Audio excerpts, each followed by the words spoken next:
जय हिंद एवरीवन, स्वागत है आपका हमारे चैनल इंडियन डिफेंस एनालिसिस में, जहां आपके लिए लेकर के आते हैं डिफेंस सेक्टर से जुड़ी टॉप अपडेट्स को। तो चैनल को सब्सक्राइब करना मत भूलिएगा। आज के अपने इस वीडियो में हम बात करने वाले हैं डीआरडीओ की इलेक्ट्रोमैग्नेटिक रेलगन के बारे में। हम जानेंगे कि इलेक्ट्रोमैग्नेटिक रेलगन्स क्या होती हैं, इनकी ज़रूरत क्या है, कन्वेंशनल गन की तुलना में ये गन्स कितनी ज़्यादा घातक हैं और आने वाले भविष्य में क्या भारत को इस प्रकार की गन्स मिलने वाली हैं, इस पर भी हम बात करेंगे। तो चलिए शुरू करते हैं आज का अपना ये वीडियो। दोस्तों, अभी तक युद्ध में जो गन्स इस्तेमाल की जाती रही है कन्वेंशनल, उनको लेकर के अब हम ये लोग जान चुके हैं कि इनकी जो लेथैलिटी है और इनकी जो रेंज है कन्वेंशनल गन की, फिर चाहे वो आर्टिलरी गन्स हो, नेवल गन्स हो या फिर टैंक की गन हो, ये अपने लिमिट्स तक पहुंच चुकी हैं। कन्वेंशनल गन बैरल में जो प्रोजेक्टाइल की रेंज है, एक्सेलरेशन है, वो इस बात पर डिपेंड करता है कि उसके गन चैम्बर में कितना प्रोपेलेंट जल रहा है। उदाहरण के तौर पर हम समझने की कोशिश करते हैं ATAGS से। जैसे कि ATAGS की जो चैम्बर कैपेसिटी है वो 25 लीटर्स की है, वही धनुष की जो चैम्बर कैपेसिटी है वो 23 लीटर्स की है। और ये एक बेसिक कॉमन सेंस है कि हमें इंक्रीज रेंज के लिए जाहिर सी बात है कि जो चैम्बर कैपेसिटी है वो भी ज़्यादा चाहिए होगी। या हम अगर आसान शब्दों में बात करें, अगर हमें गन की रेंज ज़्यादा चाहिए तो फिर हमें उसका जो चैम्बर वॉल्यूम है वो भी बढ़ाना पड़ेगा, जहाँ पर बड़ी संख्या में या बड़ी मात्रा में जो प्रोपेलेंट है उसका इस्तेमाल किया जा सके, ताकि जो गन के प्रोजेक्टाइल की रेंज है उसको बढ़ाया जा सके।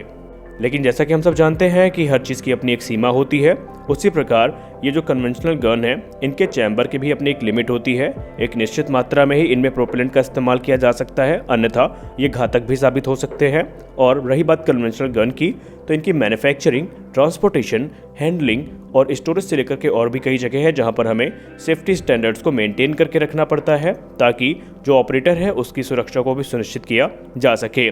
लेकिन दूसरी तरफ अगर हम नज़र डालें इलेक्ट्रोमैग्नेटिक रेलगन में, तो कहानी पूरी तरीके से बदल जाती है। इलेक्ट्रोमैग्नेटिक रेलगन को फ्यूचर का गेम चेंजिंग वेपन कहा जाता है, क्योंकि इलेक्ट्रोमैग्नेटिक जो रेलगन है या इलेक्ट्रोमैग्नेटिक टेक्नोलॉजी है, ये प्रोजेक्टाइल को 2000 मीटर पर सेकंड से की ज़्यादा वेलोसिटी में जो एक्सेलरेशन है वो प्रदान कर सकती है। जी हाँ, आपने सही सुना, जो इलेक्ट्रोमैग्नेटिक टेक्नोलॉजी है ये प्रोजेक्टाइल को 2000 मीटर पर सेकेंड से ज़्यादा की वेलोसिटी प्रदान करने में सक्षम है, जो कि आपको कन्वेंशनल गन में जो केमिकल प्रोपेलेंट है उनकी सहायता से प्राप्त नहीं हो सकती। और ये जो इलेक्ट्रोमैग्नेटिक टेक्नोलॉजी है या इलेक्ट्रोमैग्नेटिक रेल गन है, ये खासकर नेवल स्ट्राइक ऑपरेशन में एक रेवोल्यूशन ला सकती हैं, क्योंकि ये एक्सटेंडेड रेंजेस तक जो अपने प्रोजेक्टाइल है उन्हें हाइपर वेलोसिटी और पिन पॉइंट एक्यूरेसी के साथ हिट करने में सक्षम होगी। तो अब सबसे बड़ा सवाल ये उठता है कि ये रेल गन काम कैसे करती हैं, इनके काम करने का मैकेनिज्म क्या है। तो आइए उसको भी समझ लेते हैं। अगर हम इलेक्ट्रोमैग्नेटिक रेल गन के प्रिंसिपल की बात करें तो वो एकदम सिंपल है। इसमें दो पैरेलल कंडक्टर्स होते हैं जिन्हें रेल्स कहा जाता है। इसके अलावा इन रेल्स के बीच में एक सॉलिड कंडक्टिव मेटल का पार्ट होता है जिसे हम आर्मेचर कहते हैं। आर्मेचर बेसिकली इन रेल्स के बीच में एक ब्रिज का काम करता है। जब एक रेल में बड़े अमाउंट में करंट फ्लो होता है तो ये आर्मेचर उस करंट को दूसरे रेल तक ले जाता है, जिसके चलते इन रेल्स के आसपास एक बड़ी इलेक्ट्रोमैग्नेटिक फील्ड क्रिएट होती है। और इस इलेक्ट्रोमैग्नेटिक फील्ड के चलते एक बड़े अमाउंट में जो फोर्स है वो भी जनरेट होती है, जिसे फिजिक्स की भाषा में लॉरेंज फोर्स कहा जाता है।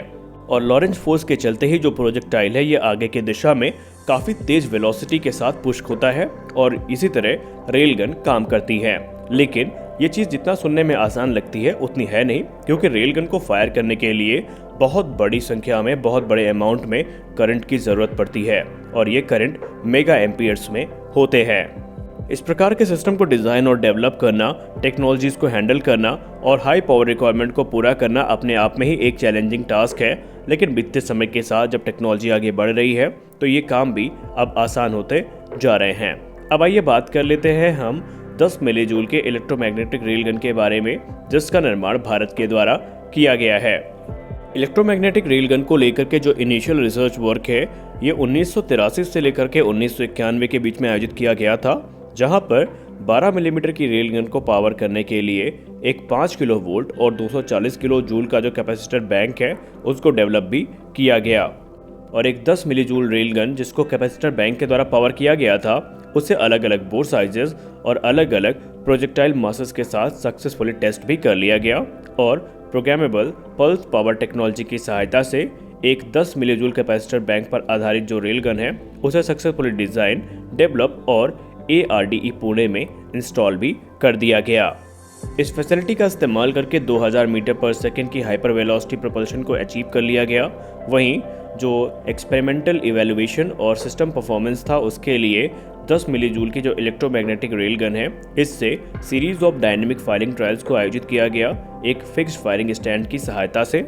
और ये जो एक्सपेरिमेंट थे इन्होंने अलग अलग बोर साइजेस के लिए जो इलेक्ट्रोमैग्नेटिक रेल गन है इन्हें कैरेक्टराइज करने में काफ़ी ज़्यादा मदद करी और बाद में इनसे प्राप्त जो नॉलेज है उसी के आधार पर जो टेक्नोलॉजी डेमोन्स्ट्रेशन प्रोजेक्ट है उसको सक्सेसफुली कंप्लीट कर लिया गया। और जो कॉन्फ़िगरेशन है और जो डिज़ाइन मेट्रोलॉजी है आगे चल के इसका इस्तेमाल हायर स्पीड, रेंज और लेथेलिटी को प्राप्त करने के लिए जो कि फ्यूचरिस्टिक रेलगन्स के लिए होंगी उनमें इनका इस्तेमाल आसानी से किया जा सकेगा। अब आगे चल के इस टेक्नोलॉजी का जो इस्तेमाल किया जाएगा वो 100 मेगाजूल की रेलगन के डेवलपमेंट में किया जाएगा और इस डायरेक्शन में ऑलरेडी जो बड़े कदम हैं वो उठाए जा चुके हैं। ARDE में centre for electromagnetic launch technology को इस्टेब्लिश किया जा चुका है जहां पर अब इस टेक्नोलॉजी को वेपनाइज किया जाएगा। और 10 megajoule electromagnetic railgun development program में जो टेक्नोलॉजिकल एडवांसेस प्राप्त हुए हैं उनका इस्तेमाल करके एक ऐसे इलेक्ट्रोमैग्नेटिक रेलगन का डिज़ाइन और डेवलपमेंट किया जाएगा जो कि 18 किलोग्राम तक के प्रोजेक्टाइल को 2000 मीटर पर सेकेंड से ज़्यादा की हाइपर वेलोसिटी के साथ लॉन्च करने में सक्षम होंगे। और इसको पावर किया जाएगा एक 100 मिलीजूल के कैपेसिटर बैंक के साथ और इसे फिक्स विंग फायरिंग स्टेशन से फायर भी किया जाएगा। तो आज के इस वीडियो में बस इतना ही। मिलते हैं अपने अगले वीडियो में कुछ और अपडेट्स के साथ। तब तक के लिए जय हिंद।